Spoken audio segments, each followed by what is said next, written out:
விஜய் போன்றவர்களெல்லாம் வேடிக்கை பார்ப்பது வந்து அயோக்கியத்தனமான கள்ள மௌனமான சீமான் என்கிற பொய்யர், சீமான் என்கிற தற்குறி, சீமான் என்கிற தமிழ் சமூகத்தின் கேடு மட்டுமல்ல, வார்த்தைகளில் வர்ணிக்க முடியாது. விஜய் அவர்களை கொச்சையாக பேசி நீ லாரியில் அடிபடிச்சாவேன் என்றெல்லாம் சொல்லி சாபம் விட்டு இன்னைக்கு பாஜக போயிருக்காரு. அந்த பெரியாரை குறித்து ஆதாரமற்ற அவதூறுகளை அண்டப்புழுகளை சீமான் பேசிட்டு இருந்ததும் எந்த ஒரு காட்டமான அறிக்கையும் எடப்பாடி போன்றவர்கள் வரல. ஒரு காட்டமான அறிக்கையோ ஆர்ப்பாட்டமோ போராட்டமோ அவங்க எதையுமே சொல்லாமல் இருக்குது. ரொம்ப வியப்பாக இருக்குது. எடப்பாடி போன்றவர்கள், விஜய் போன்றவர்கள் எல்லாம் வேடிக்கை பார்ப்பது வந்து அயோக்கியத்தனமான கள்ள மௌனமாக நான் பார்க்கிறேன். சீமான் பேசுவது பொய் என்று தெரியும்.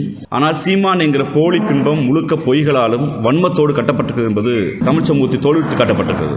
தமிழ் சமூகத்தில் சீமான் என்கிற பொய்யர், சீமான் என்கிற தற்குறி, சீமான் என்கிற தமிழ் சமூகத்தின் கேடு மட்டுமல்ல, சீமான் என்கிற இந்த வார்த்தைகளில் வர்ணிக்க முடியாது.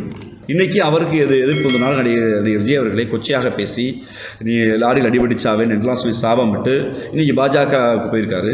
பாஜகவுடைய சாஃப்ட் ஹிந்துத்துவா ஓட்டு நமக்கு வரும் நம்புகிறாரு.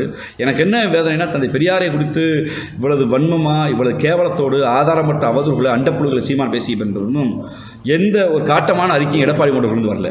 திராவிட இயக்கங்கள் சொல்லி எடப்பாடி ஒன்று வரல. அதுக்கு மேலே ஏதோ ப்ரெஸ் மீட்டில் அவர் பேச தவறுங்கிறாங்களுடைய ஒரு காட்டமான அறிக்கையோ ஆர்ப்பாட்டமோ போராட்டமோ அவங்க எதையுமே சொல்லாமல் இருக்குது. ரொம்ப வியப்பாக இருக்குது. மேபி இருக்கலாம். ஆனால் அந்த அரவணைப்பு என்பது ஆபத்தான அரவணைப்பு என்பதை எடப்பாடி அவர்கள் புரிந்து கொள்ள வேண்டும். 1000 முரண்பாடு திமுக அதிமுக இருக்கும், அது அரசியல் சண்டை. ஆனால் திராவிட இயக்கத்தின் ஆசானை கொச்சைப்படுத்துகிற போது எடப்பாடி போன்றவர்கள், விஜய் போன்றவர்கள் எல்லாம் வேடிக்கை பார்ப்பது வந்து அயோக்கியத்தனமான கள்ள மௌனமாக நான் பார்க்குறேன்.